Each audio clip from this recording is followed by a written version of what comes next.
All just here working on my John Deere B, trying to slowly get it back together one piece at a time. Something I thought I'd share. I was gonna start putting the oil head assembly all together, and something I noticed when I was making the gasket for this top piece is the top was caved in a little bit. As you can imagine, that would be from over tightening the nut or the bolt coming from the oil filter. So obviously, since I had it all apart, I mean, you could see a noticeable line and where the head sat. So since I had this transfer case sitting off by itself, I actually rolled it on its side. And since I got it sitting pretty low on the ground, I can't get under it very well. And then I just took basically a flat punch, and I lightly, just with a rubber hammer, kind of went around it in certain areas. I took a square across the top, you know, just something as a reference so I could go along it and see how well I'd done. And I don't have the square next to me now, but I got it pretty much straightened out like it should be. So just a warning, if you're doing that, it doesn't take much. Just tap in with the rubber hammer and you'll get that straightened out. But probably just something good to do if you're going to this level. I mean, you're bound to probably over tighten it yourself at some point.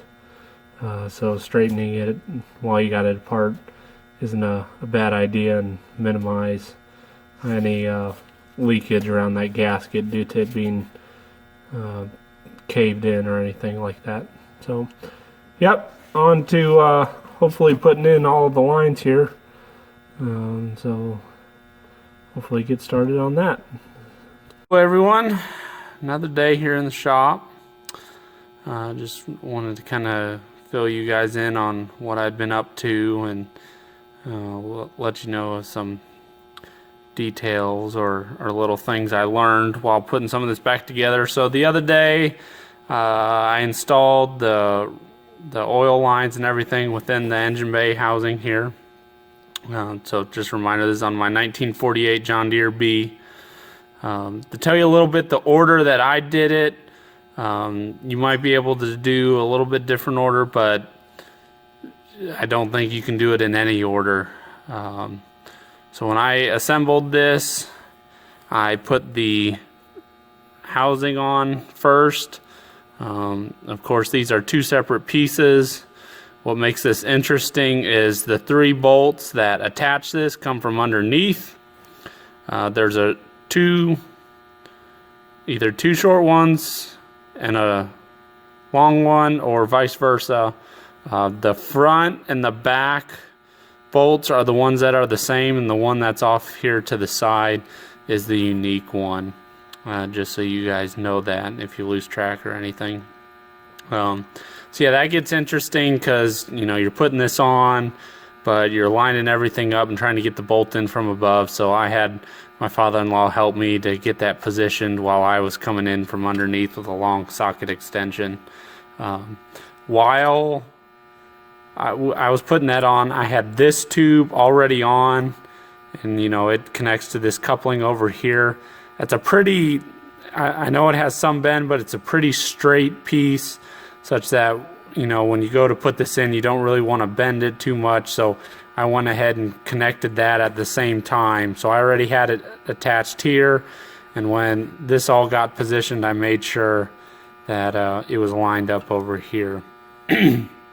From there, I made sure, since they're way down in the bottom, I got the lines coming from the oil pump.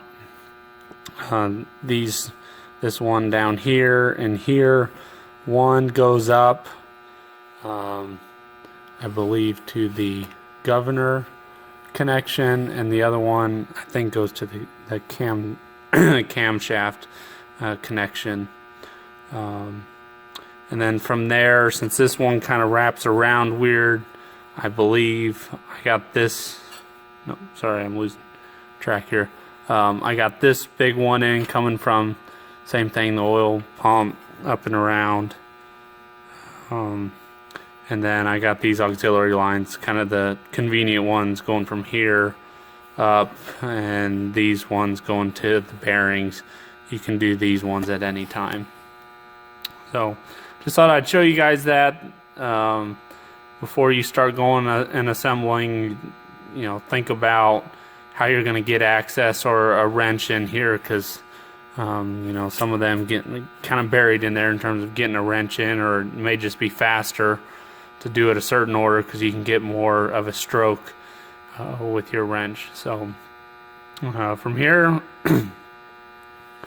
I'll probably just work on assembling the camshaft assembly up in here, getting all that ready. I'm about to send off my main bearings to be rebabbited. My crankshaft was ground 20 thousandths down, so unfortunately my main bearings need to be rebabbited. So I found a place to do that, and we'll send them off this week. Yep, if you guys got any questions, let me know.